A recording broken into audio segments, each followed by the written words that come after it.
ആ ഇന്ന് ഉപ്പുമാവാണല്ലോ. നമുക്ക് വയ്യടാ, ഇന്നലെ രാത്രി ഉറങ്ങിയിട്ടില്ല. പാവം. മിന്ന ഉപ്പുമാറ് ബോറടിച്ചാ? മിന്ന നീ എവിടെയല്ലേ?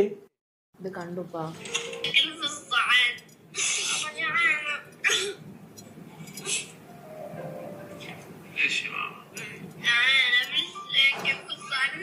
എനിക്ക് പറയാനുള്ളത് മോളോടല്ല, എനിക്ക് പറയാനുള്ളത് ഉപ്പനോടും അല്ല, നമുക്ക് പറയാനുള്ളത് നിങ്ങളോടാണ്. നമ്മൾ 3 നേരം ആഹാരം കഴിക്കുന്ന സമയമൊക്കെ കഴിഞ്ഞു പോയി. ഇപ്പൊ 4ഉം 5ഉം നേരമാണ്. അടുക്കളയിൽ നിന്ന് ഇങ്ങനെ ഉപ്പുമാവ് 1-2 ദിവസം ഒരുമിച്ച് വന്നു കഴിഞ്ഞാൽ 3ാമത്തെ ദിവസം വീട്ടിൽ യുദ്ധമാവും. കാരണം എന്താണെന്നറിയോ? നമ്മളിങ്ങനെ ഈ ഉപ്പുമാവൊക്കെ ഇങ്ങനെ കുഴച്ചു കൂട്ടി കഴിക്കുന്നുണ്ട്. പക്ഷെ നമ്മൾ കാണാത്തത് നമ്മുടെ തൊട്ടപ്പുറത്ത് നമ്മുടെ അതേ ശരീരവും രക്തവും മാംസവും ഒക്കെ ഉള്ള അതേ മനുഷ്യർ കുഴച്ച് കഴിക്കുന്നത് മണ്ണാണ്. അവർക്ക് കഴിക്കാൻ ഉപ്പുമാവില്ല, വിളമ്പാൻ അവർക്ക് കുടുംബമില്ല. അങ്ങനെയുള്ള കുറെ മനുഷ്യർ നമ്മുടെ മുന്നിൽ ജീവിക്കുന്നത് കാണാതെ പോകുന്നത് കൊണ്ടാണ് നമുക്കുള്ളതിൽ നമുക്ക് നന്ദി പറയാൻ പറ്റാത്തത്.